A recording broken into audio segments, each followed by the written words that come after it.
السلام علیکم اسٹوڈنٹس، کیسے ہیں آپ لوگ؟ آج ہم لوگ پڑھیں گے حدیث مبارکہ نمبر 14، ٹھیک ہے؟ اس کا ترجمہ اور تشریح میں آپ کو سمجھاؤں گی۔ سب سے پہلے ہم عربی پڑھیں گے۔ بسم اللہ الرحمن الرحیم۔ اذا اقیمات الصلاۃ فلا تأتوها تسعون وآتوها تمشون وعلیکم السکینۃ فما ادرکتم فصلوا وما فاتکم فاتموا۔ ترجمہ: جب نماز کھڑی ہو جائے تو اس کے لیے دوڑتے ہوئے نہ آؤ بلکہ اطمینان اور وقار سے چلتے ہوئے آؤ۔ جو نماز تم پا لو اسے ادا کر لو اور جو تم سے رہ جائے تو اسے پورا کر لو۔ اب اس کی تشریح کے بارے میں آپ کو بتاؤں گی۔ سب سے پہلے تو میں آپ کو یہ بتانا چاہوں گی کہ جب ہم حدیث مبارکہ یا کسی بھی آیت مبارکہ کا ترجمہ کرتے ہیں تو اس میں ہم اپنے پاس سے کوئی رد و بدل نہیں کر سکتے۔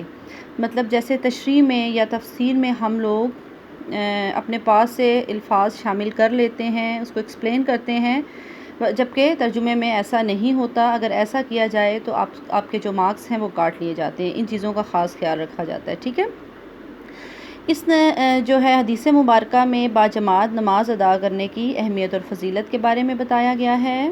اس میں حدیث مبارکہ میں نبی کریم صلی اللہ علیہ وسلم نے یہ تاکید فرمائی ہے کہ نماز باجماعت ادا کرنے کی پوری کوشش کرنا چاہیے اور اذان ہوتے ہی نماز کی طرف چل پڑنا چاہیے، ٹھیک ہے؟ اور اس میں فائدہ یہ بتایا ہے کہ جو بھی شخص مکمل فرض نماز جو ہے وہ باجماعت ادا کرتا ہے تو اس کو ایک نماز کا ثواب 27 نمازوں کے برابر ملتا ہے۔ دوسری بات اس میں جو بتائی گئی ہے وہ یہ ہے کہ نماز کے لیے اطمینان کے ساتھ چل کر آنا چاہیے، ٹھیک ہے؟ اگر کوئی مجبوری ہو جس کی وجہ سے آپ کو کوئی دیر ہو جاتی ہے نماز میں پہنچنے کے لیے تو بھاگنا دوڑنا مناسب نہیں ہے، بلکہ یہ انسانی اخلاق کے خلاف ہے۔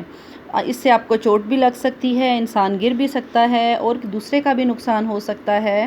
تو اس طرح کیا کرنا چاہیے کہ اطمینان سے چل کر آنا چاہیے۔ پھر اسی میں حدیث میں مسجد کے آداب کے بارے میں بتایا گیا ہے کہ جب آپ مسجد میں داخل ہوں تو دوڑتے ہوئے داخل نہیں ہونا چاہیے، ٹھیک ہے؟ اس سے اللہ تعالیٰ بھی ناراض ہوتا ہے اور آداب کے بھی منافی ہے۔ اور آپ اطمینان اور سکون سے چل کر جماعت میں شریک ہوں، جتنی رکعتیں جو ہیں جماعت کے ساتھ مل جائیں وہ ادا کر لیں اور جو رہ جائیں وہ بعد میں آپ امام کے سلام پھیرنے کے بعد مکمل کریں، ٹھیک ہے؟ اس میں یہ آداب اور اخلاقیات جو ہے اس کے بارے میں بتایا گیا ہے۔ اور پھر آپ نے جو لاسٹ میں کرنا ہے وہ آپ نے خود لکھنا ہوتا ہے کہ عملی زندگی سے تعلق۔ تو کیا ہوتا ہے کہ اس کا عملی زندگی سے یہ تعلق ہے کہ ہمیشہ ہمیں نماز کی وقت سے پہلے تیاری کرنی چاہیے۔ جب ہم نماز کی وقت سے پہلے تیاری کر لیتے ہیں تو ہمیں بھاگنے اور دوڑنے کی ضرورت نہیں پڑتی، بلکہ ہم سکون اور اطمینان سے نماز کے لیے پہنچ جاتے ہیں۔